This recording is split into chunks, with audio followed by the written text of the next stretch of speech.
Hello mga ka-London! Loan dito, loan doon. For today's video ay isa na namang OLA ang ating re-reviewin. Samahan niyo kung alamin kung ito na ba ang magiging solusyon sa pera problema natin. Kung bago pa nga lang pala kayo sa channel na ito ay mag-subscribe ka na at i-click ang notification bell para lagi kayong updated sa mga susunod pa nating mga videos. Ang OLA pala na re-reviewin natin ay may 4.8 na ratings at pwede kang mag-loan ng hanggang 100,000 pesos na pwede mong bayaran ng hanggang 12 months or 1 year. Pwede kang mag-loan basta ikaw ay 18 years old and above at syempre, merong source of income. Ang OLA nga pala na ito ay ang Walo Cash. Bago mo nga pala i-download ang application na ito ay siguraduhin tapusin ang video hanggang dulo para malaman ninyo o magka-idea kayo kung legit ba o worth it na mag-loan sa OLA na ito. Dito nga pala sa review natin ay tuturuan ko kayo ng step-by-step procedure kung paano mag-loan at kung magkano nga bang makukuha natin sa ating ilo-loan. Huwag na nating patagalin pa, simulan na natin. At ayan nga, na-download ko na, nakalagay dito, easy application. Tignan nga natin kung totoo. Fast and safe at fast loan speed. At syempre, wag muna tayong maniwala agad. Check muna natin. Eto, nandito na nga tayo sa kanilang homepage. Nakalagay, welcome, get a loan now.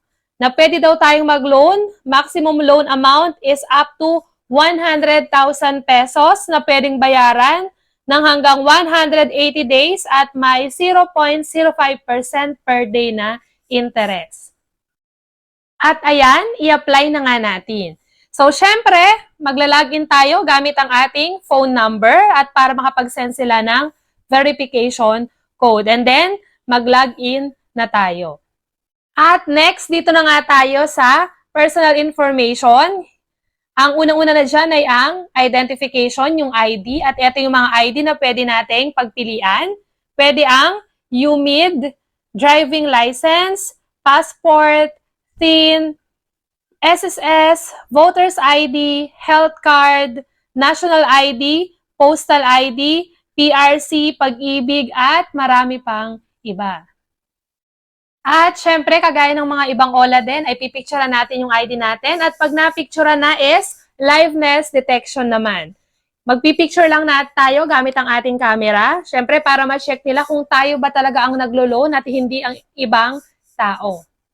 And after nun, may magpa-pop up na message dyan at ipapacheck sa inyo kung tama ba yung information na na-scan nila sa ating ID. Nakalagay dyan, ID card number, ID card name, at birthday. At next naman ay ang gender, kung male or female. Tapos is education, kung anong natapos mo. Tapos marital status, kung single ba o married. Tapos yung number of children, kung ilan. Kung wala naman, lagay natin 0. And kasama rin dyan ay ang loan purpose. Sa loan purpose, mamimili ka lang sa mga ito. Ito ba ay para sa business startup, business development, business trip, other business use, emergency ba, medical, education, travel, internet and cable, credit card, and loans. Kanya-kanya naman tayong dahilan kung bakit tayo naglo-loan. Siyempre, kailangan natin, pero may kanya-kanya tayong paglalaanan ng ating nilo-loan. So, pili na lang kayo dyan.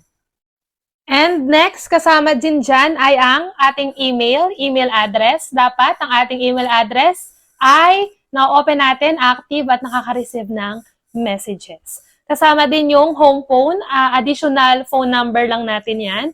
Tapos, home city, address details. Sa address details natin, yung complete address natin, kasama dyan yung street at number ng bahay. At i-click lang natin ang next. At next na tayo, ang bilis lang, job information na agad. Siyempre sa ating profession, pipili lang tayo dyan kung student ba or police, doctor or government employee, professional specialist or teacher, teaching staff, at marami pang iba. Next is work experience. Pili lang tayo kung gaano na tayo katagal sa ating trabaho. And then yung monthly income natin, kung magkano yung ating sinasahod, monthly. At next naman is salary type, salary day, at yung job type. Sa job type, pipili lang tayo kung tayo ba ay full-time, part-time, self-employed, student, retired, or unemployed. Next naman is company name, kung saan tayo nagtatrabaho. Company phone number, ingat lang tayo sa pagbibigay ng company phone number kasi baka mamaya kulitin ng mga agent ng OLA yung company natin. And then, company address, kung saan located ang inyong company, and then address details. Dito, i-click na natin yung next. And dito na nga pala tayo sa emergency contact o yung tinatawag nating contact references. So dito, nangangailangan tayo ng 1, 2, 3, 5 contact references. So, ilalagay lang natin dito kung anong relationship natin dun sa contact na nilagay natin na yon, and then yung kanyang phone number. Paalala nga lang pala, pag balak nating mag-loan, siguraduhin natin na ilimit lang natin sa 3 hanggang 5 contacts ang nasa phone book ng ating mga cellphone para hindi lahat masenda ng messages kung sakaling magme-message yung mga agent ng OLA. At dito na nga tayo sa bank information, kung saan ipapadala or isa-send yung ating ilo-loan na pera. Pwede tayong mamili kung e-wallet or bank. Kapag pinili natin is e-wallet, pwede tayo sa GCash, PayMaya, Coins, GrabPay, Shopee, at OmniPay.